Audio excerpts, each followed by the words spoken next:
All right, busy week coming up with Fight Night picks this week. And listen, I was excited about it with UFC 251. We're still really excited about the partnership between Fight Night picks and Ringside Beer. Make sure you check out their website, ringsidebeerstore.com.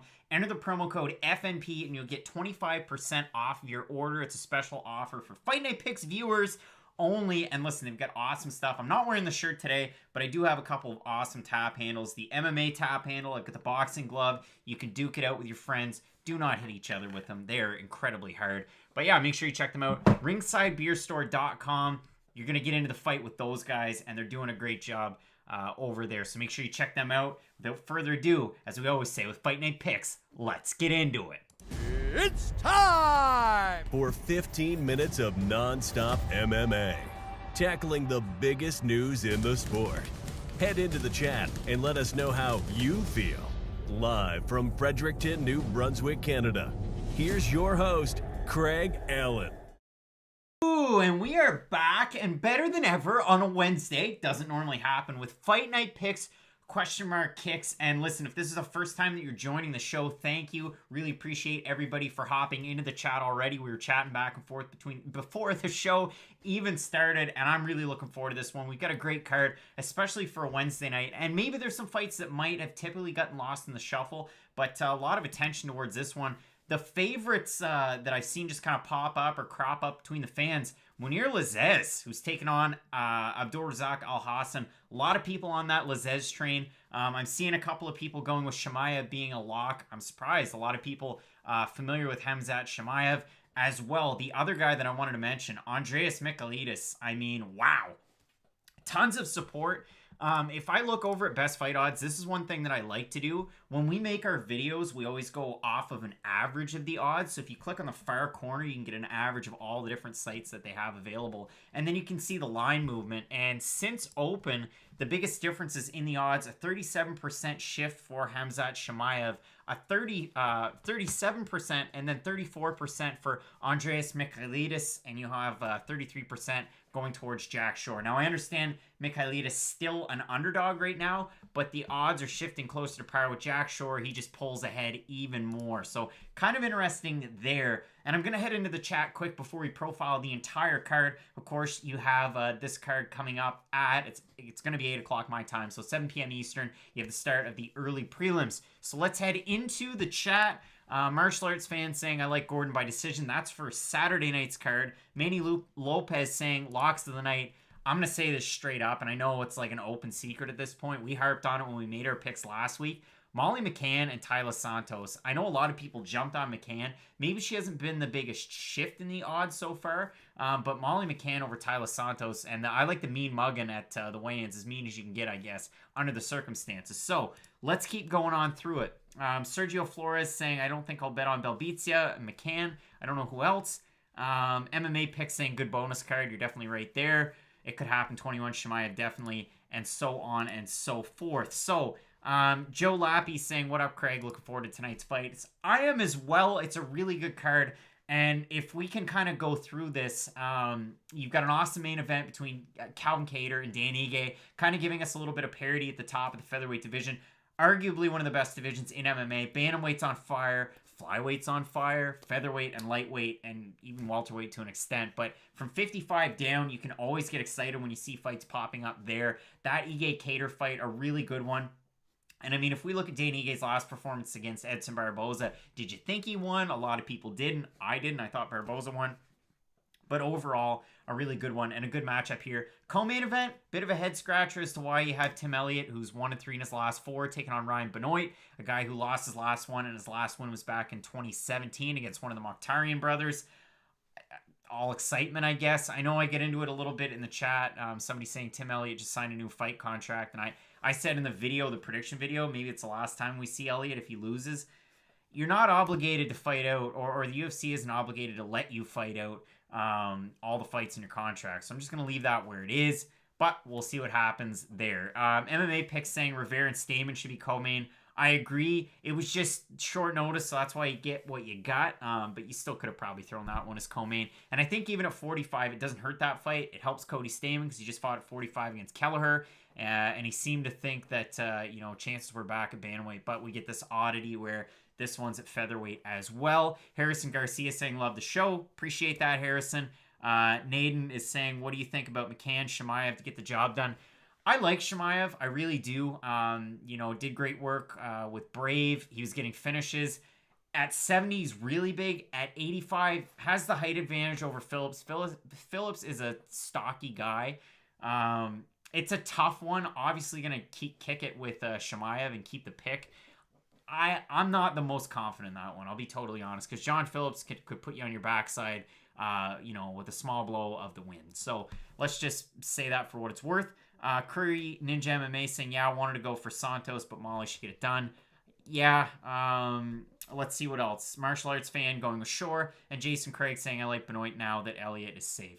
All right, so let's start from the start and look at the first fight on this card. We have Jack Shore taking on Aaron Phillips. Apparently, I forgot to flip the names when I made the graphic, but that doesn't really matter. We're getting ready for a fight at 135. And listen, Shore MMA and Jack's dad, Richard, I mean, that's a great crew. We have different fighters from Wales competing this week. You've got, like I said, John Phillips on this card from Wales. You have Jack Shore. And then you also have on Saturday night's card another Welsh fighter, and we'll get into that as we move forward. But all sorts of representation from that part of the world, if you will, that you don't typically see. If we look at this fight in particular, so Phillips is coming in. He's been away from the UFC for about 6 years. He's got a great gym that he owns and he trains fighters at in Louisiana. So it's kind of neat to see that. Goes back to the regional scene, finds a lot of success, whereas Jack Shore, former Bama champ at 35 on a 12-fight win streak. The interesting thing, made his pro debut in 2016, and if you look at it, Aaron Phillips has been doing it for a full 5 years longer. Now, obviously, fights spaced out quite a bit, because if you look at Phillips' record, he's sitting at, 12-3. You have Jack Shore at 12-0. So it's interesting there. It's also interesting this is the first time that Aaron Phillips is going to be competing outside of the United States. Probably has no effect. It's just an interesting thing to say. But let me say my piece here. There's been a few people saying Aaron Phillips. Jack Shore's that next at 35. I really do believe that. He might lose one or two on the way, but he's a really complete mixed martial artist. He comes from great lineage, having the fact that his dad's such a well-respected coach. But if you look at his overall game, if he can take this to the mat, it's going to be a tough night for Aaron Phillips. And I see this overwhelmingly the same as odds makers and the fans. If we look over at Tapology, because I love bringing those picks in, out of 2,414 votes, 95% going with Shore, 65% by decision. If I look over at the odds, he's the biggest favorite on the card at minus 823. So yeah, I think saying that Jack Shore is going to win this and probably win it by finish is one of the safer things there. So I'm looking forward to that card. That's one of my favorite ones, or that fight rather. It's one of my favorite ones on the card, just because you have such a highly touted prospect, but also Aaron Phillips, another chance in the UFC. He's been away for a long time, kind of plying his craft, and I think he does a good job down there. And Louisiana represent. It's not just Dustin Poirier that's on the map here, so neat to see there. Your next fight, Diana Belbizia taking on Liana Jojua. Again, apparently I messed up the names between the two. Belbizia on the left, Jojua on the right. I talked about it in our prediction video, the fact that it's interesting. I mean, Belbizia competed for KSW. She's from Europe, and all of a sudden you're training in Stony Creek, Ontario, of all places. You got Kyle Nelson in your corner. It's not where you think maybe you'd find a prospect that's coming in from Romania, but that's what it is. She's over a 2-1 favorite in this one. She lost her last fight, UFC debut against Molly McCann, but of course we had Meatball on the main card. I was going to say in the main event. And you also have Liana Jojua that lost her UFC debut to Sarah Morris, the Canadian. But Sarah Morris, that was a weird one. I mean, Morris was on a losing streak. She came in overweight. It's one of those ones that you can't put a whole heck of a lot of stock into it, but you can learn what you can learn from that. As Muhammad asked me again if Joel Alvarez is going to beat Joe Duffy on Sunday. Muhammad, I picked Alvarez. Matt picked Alvarez. I know we're wild men. He's a huge underdog. Please go watch that video if you can to find our reasoning. Muhammad is just wanting to let the rabbit out of the hat and get rid of the surprise. So hopefully we touched on that, Muhammad, and hopefully I helped you out. I don't mean to seem prickly. I just want to focus on this card because we have 35 minutes before it, and it's an awesome one, and I want to give each fight a chance. So if you look at the Jojua fight and the Belbizia fight, again, if you want to look at the fighter picks or the popular vote, that's why I like bringing this Tapology stuff in so much. It's one of those things that we rounded out. We have it open in front of us, but we don't really take a look until the end of the video. But out of almost 2,400 people voting, you get a pretty good idea of what the crowd's thinking. And out of 2,398 votes, 80% going with Belbizia, 81% saying she's going to win by decision. If you look over at the odds, Belbizia, again, like I said, a 2-1 favorite. So hopefully that one helps out. It's one where I think Belbizia is going to be able to get it done. Her skill set's a lot more diverse, and I think she's the fighter at 25 that definitely has the higher ceiling. A young fighter in this division that they probably want to push moving forward. I think Molly McCann was too tough of a test to come in a debut, but that's going to happen, and you're probably going to see more of these types of debuts as we move along with cards in 2020 as well. I know Phillips coming back and fighting against Jack Shore in this one. That's a tough one. This Jojo Belbizia fight is an interesting one as well. So you're not going to want to miss that one, and you get a pretty good idea of what's to come. The next one, this was a point of contention. So in terms of the fight picks that Matt and I had different for this card, Fishgold Gordon, we differed. Murphy and Hamos, we differed. We also differed in the co-main event between Benoit and Elliott. So deduce from that what you will. We each picked one and the other. So it's interesting. Jared Gordon, for the longest time, not competing at featherweight, a guy that competed at lightweight, moving down, looked fine, weighed in fine. It was actually his dance partner, Chris Fishgold, that missed weight, which could have been a bit of a surprise. He's looked pretty rough on the scales before, so we've seen. And so far in the UFC, his debut against Calvin Kattar, well, that's not going to go all that well. Then he beats Daniel Tamor by submission. Then he gets submitted by Makwan Amirkhani. Here's what you can read into that from Chris Fishgold. He has championship experience with Cage Warriors, former featherweight champ. Trains with Paddy Pimblett. That's a pretty good guy to train with from the Cage Warriors background. The loss to Calvin Kattar, well, he's a top 10 featherweight.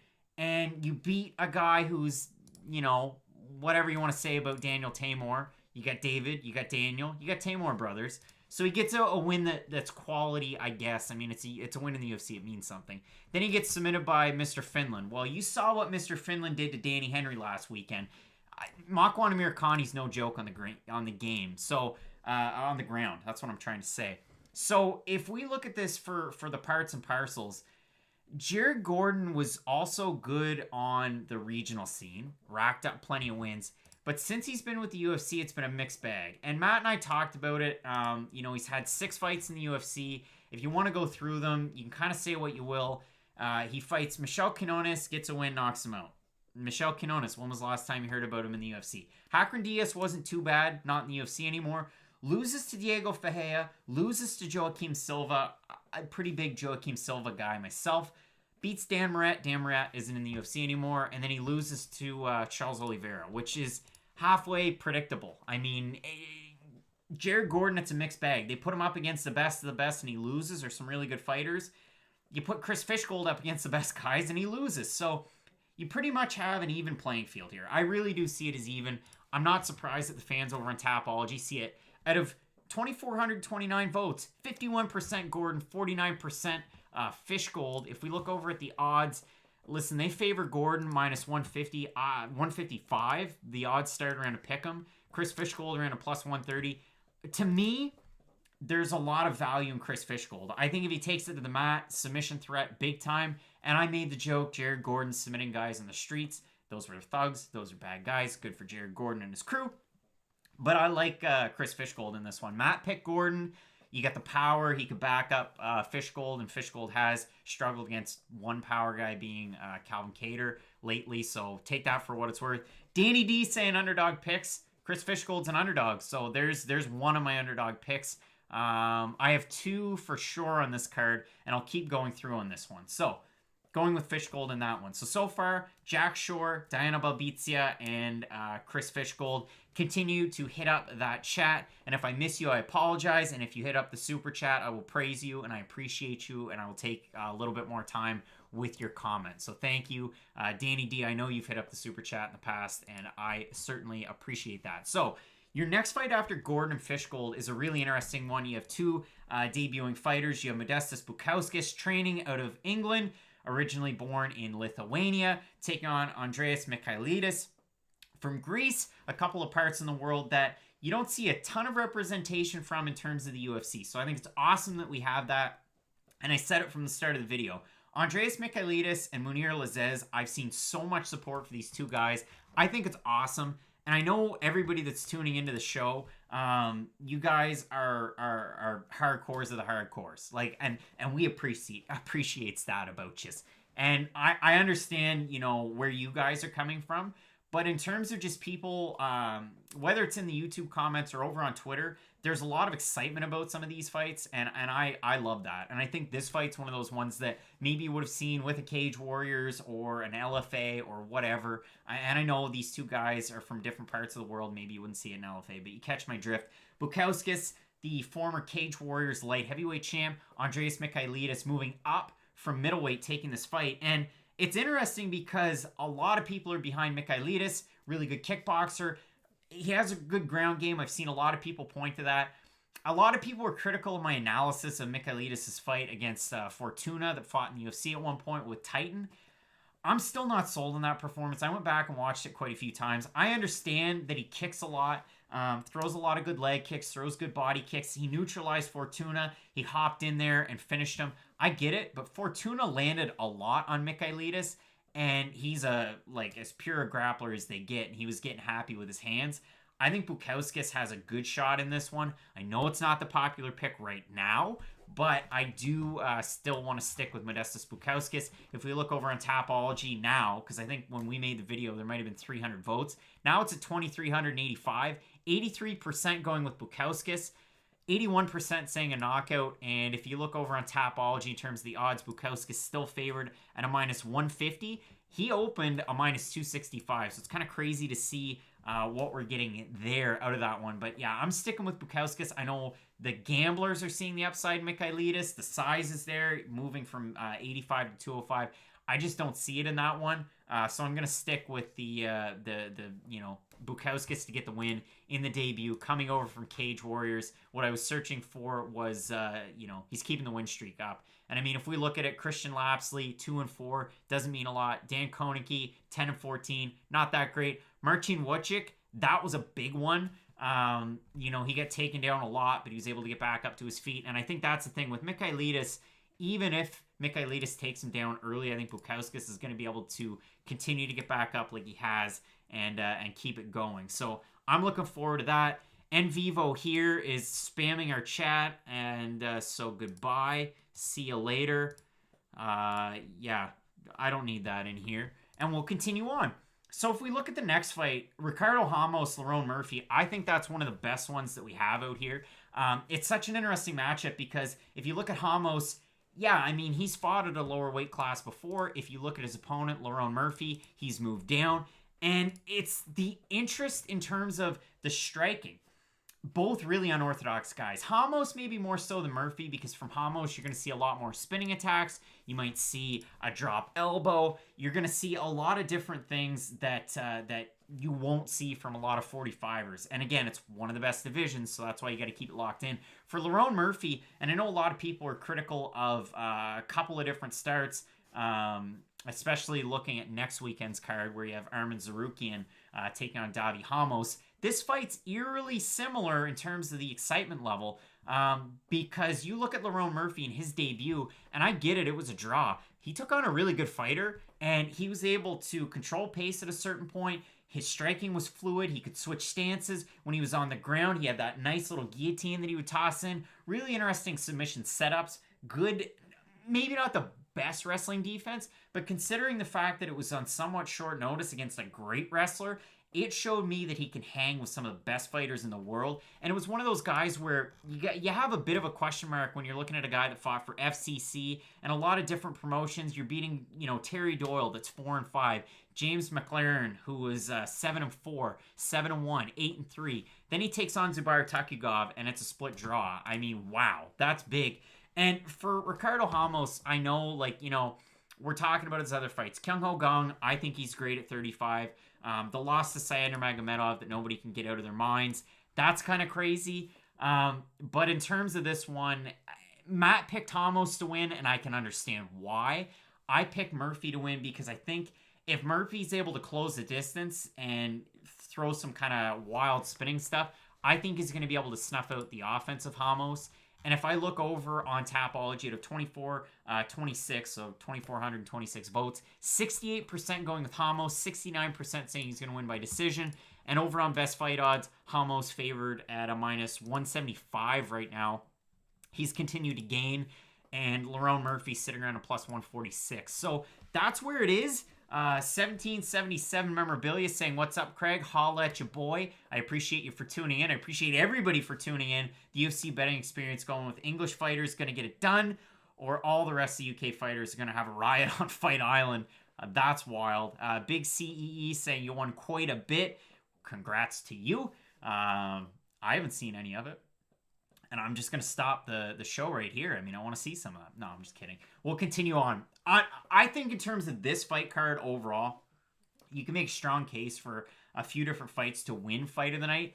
Hamos and Murphy, that's one of those ones. I think Rivera Stamann's good. I think Elliott Benoit's good. And I think Calvin Kattar, Dan Ige's a great one.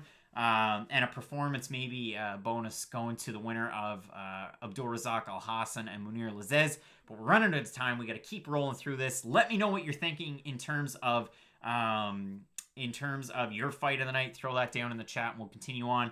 Stellar703 saying, best way to watch this event as a fellow Canadian.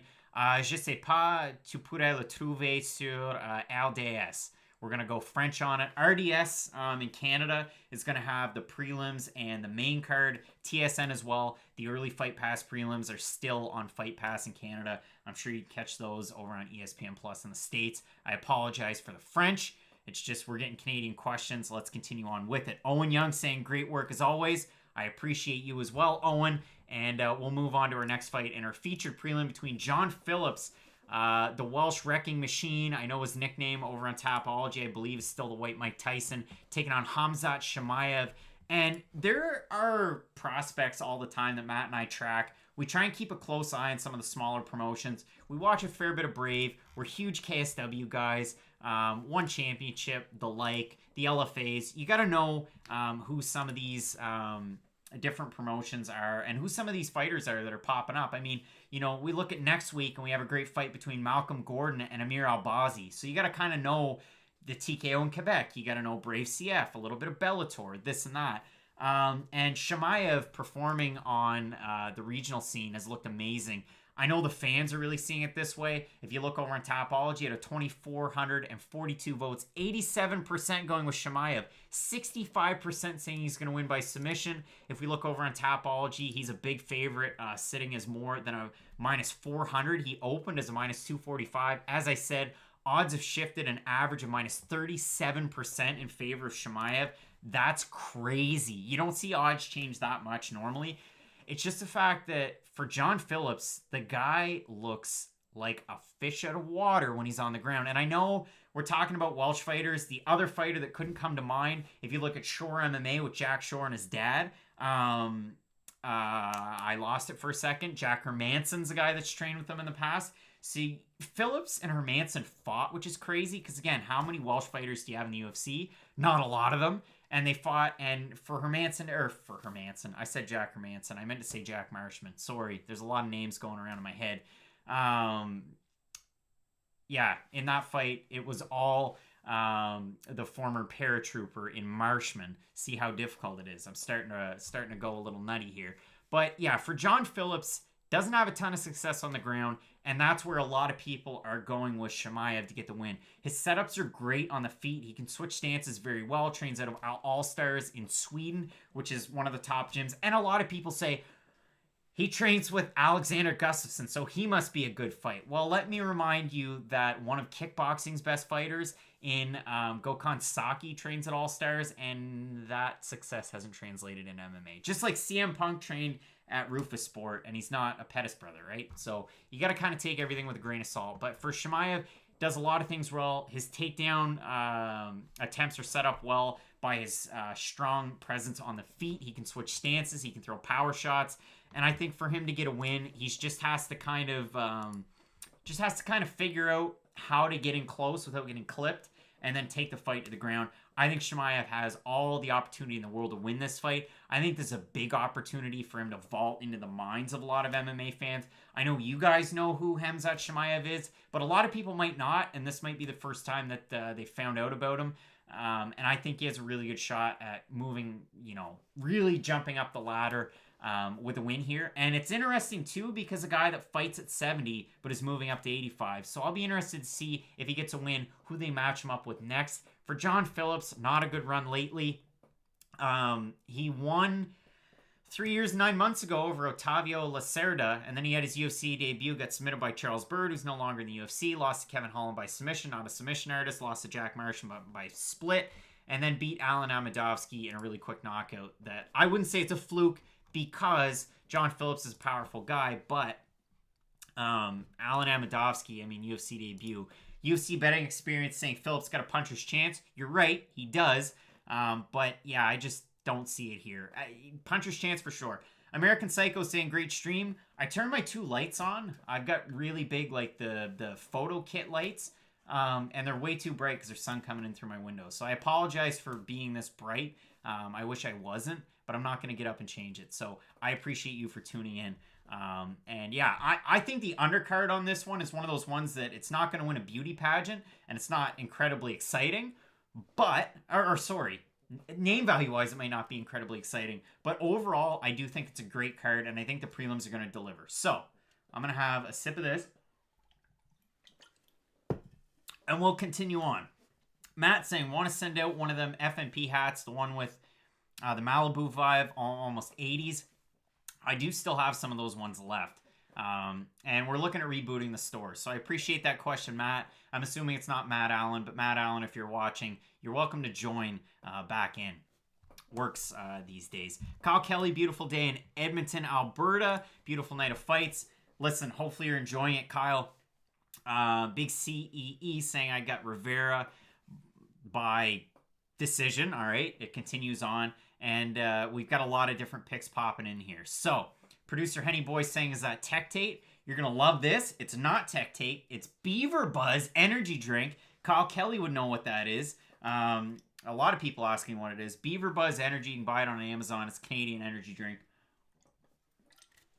I got to get amped up to do this kind of stuff because there's a lot of stuff to commit to memory. All right, let's roll through our main card. This fight is one of those ones that a lot of people were maybe surprised by because, a lot of people recognize Abdul Razak Alhassan from his time with the UFC, his 2 fights with Sabah Homasi. I get to see one of those fights, the one at UFC 220, the second fight, which of course he won by knockout again, and Sabah Homasi went to fight in Bellator. Mounir Lazzez is another one of those guys like Khamzat Shimayev that I've been watching, kind of tracking on the regional scene. A few people asked where they could find fight tape on him. You can find a lot of Brave fight tape on YouTube. The UAE Warriors card that he was on, I had to find on a random website, but I found it. And Mounir Lazzez is great. He does a lot of tricky things on the feet. Trovelin saying, I got Lazzez here, but Alhassan could knock out anyone with one shot. JT saying, what's up? What's up, JT? Mounir Lazzez can do a lot of good things on the feet. I'm a little bit hesitant where this is a really steep step up in competition. I understand his next fight, if I'm not mistaken, was supposed to be for the Brave welterweight title. Am I right? Somebody can let me know. I'm 99% sure it was supposed to be. I know he fought for that title at 65 against Eldarov. Listen, there's no shame in losing that fight. Last spring, he beat Sasha Palatnikov, a guy that, again, we've been tracking quite a bit as well. I think Palatnikov's still a big, prospect to watch for on the regional scene. If I'm mistaking Lazzez and Shimaev, let me know in the comments. That very well could be. Jordan Jones saying that Lazzez is a sleeper pick. I think so. I think you're right. I don't think you're wrong if you pick Lazzez. The more and more I think about this fight and I roll it around in my head, the more and more I think there is a good chance that Mounir Lazzez wins this one. He has a height advantage. He has reach advantage.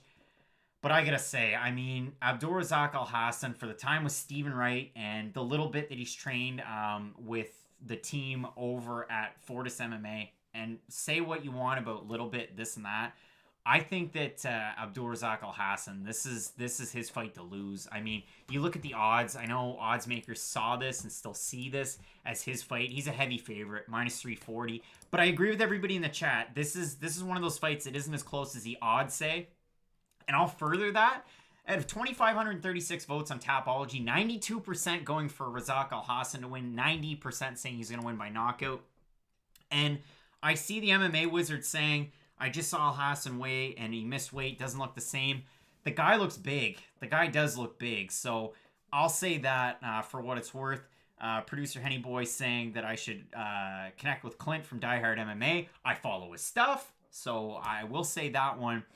Georgie saying Rivera Stamann. I'm going to get into that one after this next one. So I'm taking Alhassan. If you take Lazzez, fine with me. If you dummy me in the chat because I didn't take Lazzez, so be it. You're not going to hurt my feelings. I threw it out on the YouTubes because I try and use the community tab as much as I can, and I'll bring those stats up. But the overwhelming majority, again, was taking Abdul Razak Alhassan to win that fight. Like, the odds makers are saying it. The 92% of fans out of 2,500 on Tapology are taking him. And on Fight Night Picks, when I threw the vote out of 594 votes, 78% going with Alhassan. And I know there's a lot of hardcores that are going with Lazzez with Fight Night Picks. Chad saying, how's his gas tank? You saw one decision with him in his last 5 fights where he lost, but it was against good competition. I've got Alhassan. Let's move on because we got about 14 minutes to finish off this card. Jack saying Hamos. Matt took Hamos. I'm taking Murphy. Molly McCann, Taila Santos. Taila Santos fought not the best competition on the regional scene.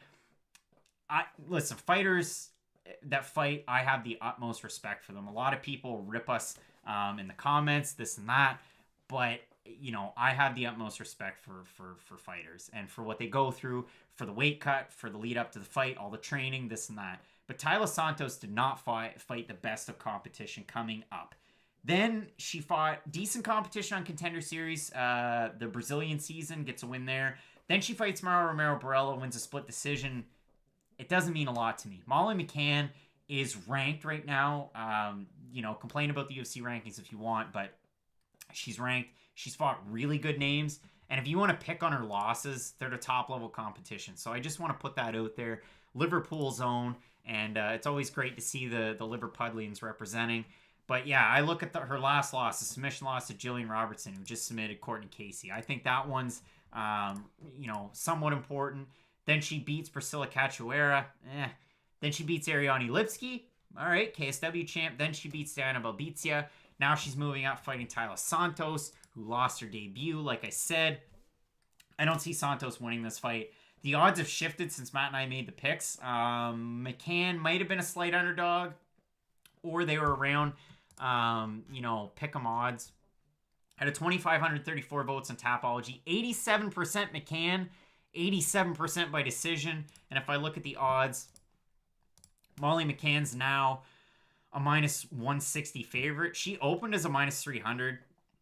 The odds quickly corrected themselves. She was like a minus 130, and now she's minus 161 again. So not a big surprise that everybody's thinking Molly McCann. I see you guys in the chat that are going with Santos.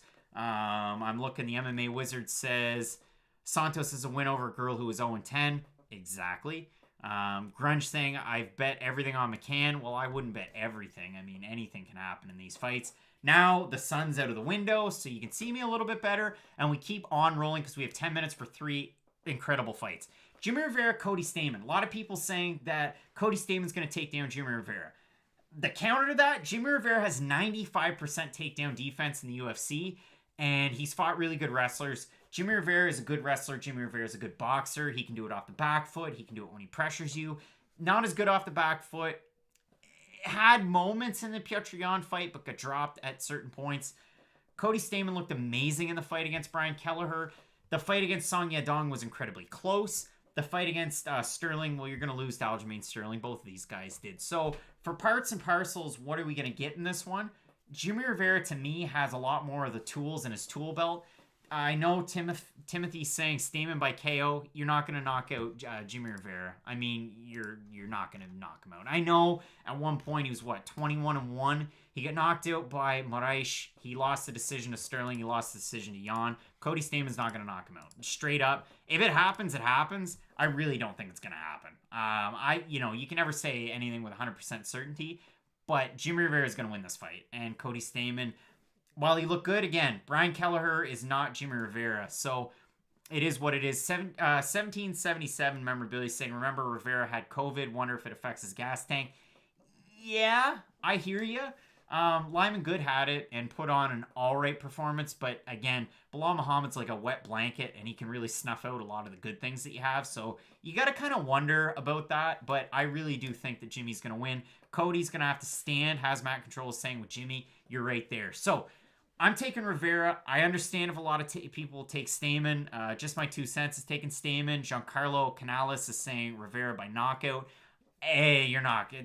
Yeah, no. I wouldn't say that Rivera's going to knock him out either. I'd say this is a pretty good one where you pick a decision, you take the over, whatever that may be, and I stick with Jimmie Rivera. And if I look over at the odds, Rivera's a slight favorite, like a -126. The odds are closing in closer to par. Take that for what it's worth.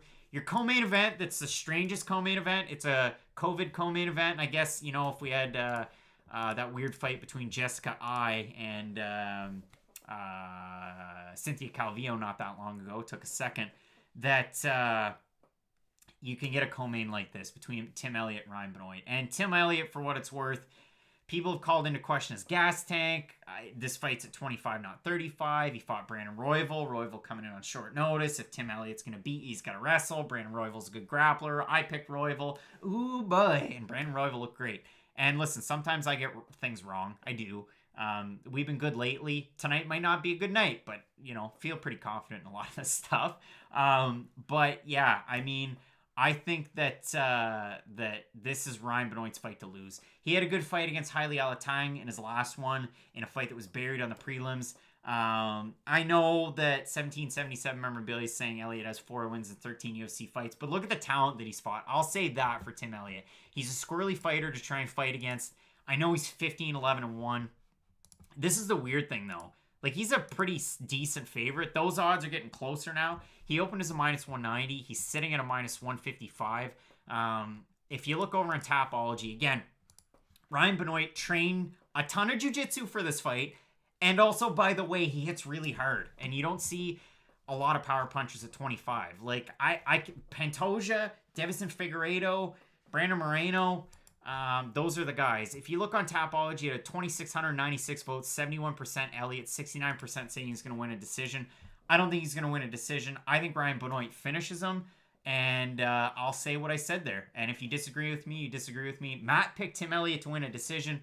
I'm going to go Benoit, and we're going to see who can close the gap in our Fight Night Picks Prediction Trophy race. I'm way ahead of him, and I'm going to toot my horn with that one. So we got 7 minutes left for our main event.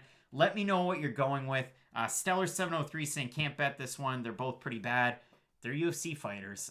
Chris saying Mighty Mouse was struggling with Tim, but that was years ago. I mean, you can't look too far into those. MMA fans saying $4,000 on Meatball. I wouldn't do that. That's not a good idea. JT MMA saying Dustin Ortiz until they cut him. Man, Dustin Ortiz is a really good fighter. Jordan Jones saying Elliott sucks. Benoit's 10-6. You're right. Just my 2 cents saying I'm taking Benoit, but not with much confidence. Don't trust either fighter. Let's get into our main event. Calvin Kattar, Dan Ige. Dan Ige has good pressure. Dan Ige has good wrestling. Dan Ige can throw a lot of volume. Calvin Kattar got them hands. He can hit really hard. I'll bring out my ringside tap handles. He hits incredibly well. Use the promo code FNP for 25% off your order with ringsidebeerstore.com. Check it out. Awesome merch. I'm looking at relaunching the Fight Night Picks merch as well, so if you want that, let me know in the comments, and I'll do my best to bring it back up. I've got some neat ideas there. But in this fight with Calvin Kattar and Dan Ige had a really close fight against Edson Barboza. I thought Barboza looked good in the featherweight debut. A lot of people had, Barboza winning that fight, so it is what it is. But Calvin Kattar, man, like, even if we pick on his losses, Zabit Magomed is a little bit more dynamic on the ground. You have to worry about his submission abilities. I know he had that wild win by Sulev stretch in a night where there were 2 Sulev stretches, which never really happened. But if we look at Kattar recently, okay, so Moicano he lost. That was a bad one. He got pieced up. Then he beats Chris Fishgold. Then he beats Lamas. All right, well, where's Lamas a year ago in his career? I don't know. Then he loses the decision to Zabit in a fight that he was coming back. He was rallying in that one. And then he wins his last fight in impressive fashion over Jeremy Stephens, where he finishes him. And that was a great one. Dan Igue's riding a streak, and I know he lost to Julio Arce at UFC 220. This is the weird thing. Calvin Kattar fought Shane Burgos at UFC 220 and knocked him out, or won by TKO. And Dan Ige lost to Arce. Well, what has Dan Ige done since? He beats Jordan Griffin. Then he gets an incremental step up and fights Danny Henry and submits him. Then he fights Kevin Aguilar, who's a good wrestler, and beats him. Then he beats Mirsad Bektic by split. Then he beats Edson Barboza by split. The 2 that are interesting is Bektic and his last fight against Barboza. Bektic's probably going to throw more kicks than Kattar will, because you get Kattar with the high stance, the boxing, the combinations. Bektic throws really good kicks, but Bektic's hit or miss. He's really a tough one to try and hang your hat on and say with full confidence. Mirsad Bektic's going to win a lot of fights. In this one, I don't see Dan Ige winning. Neither one of us picked him to win. If we look over on Tapology, out of 2,781 votes, 86% Kattar, 75% saying he's going to win by knockout. And the odds have Calvin Kattar is about minus 290 favorite. So heavy favorite. The only trouble with people saying that Kattar is going to knock Dan Ige out, I mean, if Edson couldn't finish him, he pieced him up quite a bit. If you look at Ige, he's never lost by knockout, has plenty of wins by finish, 3 by knockout, 5 by submission, 6 by decision. I don't see it there for Dan Ige. It could happen 21. I appreciate you with the super chat. But yeah, I don't see Dan Ige winning this one. I get it, pressure him, but I don't think he can win it the same way that he beat Edson Barboza, because he's going to get caught if it gets anywhere in close. And I think the boxing of Calvin Kattar is just that good. So I'm really looking forward to it. A lot of people hitting up the chat as we close out this show. So what I'm going to do for everybody in the chat that I didn't get a chance to talk to, I apologize. MMA Wizard saying I don't see Ige winning. Lucas saying how's Kattar's takedown defense? Is it good? I'll do you a solid, and I'll bring it up really quick if you want to see it. We got a little bit of time left. You can't look too far into it because these guys haven't had a ton of experience in the UFC. I mean, they have, but they haven't. Kattar's takedown defense, 77%. That's pretty darn good. He gives one to take one in a negative sense in terms of his overall striking, but he's fought some really good strikers so far. So yeah, I'm looking forward to this one. Let's go through the final picks. 1777 memorabilia saying awesome job, Craig. Thanks for the insight. Pat me on the back. I appreciate you. And Lucas, hopefully I answered your question. So let's rip through this and get through. And Clement is saying, what's the recap of the picks? I will. Charlie, I appreciate you. And Trent saying Fishgold or Gordon. Let's get into it really quick. Going with Jack Shore to beat Aaron Phillips. Going to go with Diana Belbizia to beat Liana Jojua. I picked Chris Fishgold to beat Jared Gordon. Matt picked Jared Gordon. Take that for what it's worth. We both took Modestas Bukauskas to beat Michailidis. Joe Manfredi saying, hey, do you have a parlay choice? I'm going Kattar and Meatball. I think that's a pretty good one. I think you're pretty safe there, Joe. So thanks for the super chat, Joe. And I think that was a good pick. Moving forward, I've got Murphy to beat Hamos. Matt took Hamos. We both took Shimaev to beat Phillips. The next one, we both took Abdul Razak Alhassan. I know a lot of people are taking Mounir Lazzez to win, and I understand it. But yeah, sticking with the Alhassan pick. I can justify that one in my mind pretty well. Molly McCann to beat Santos. Jimmie Rivera to beat Stamann. I know that one's a little contentious.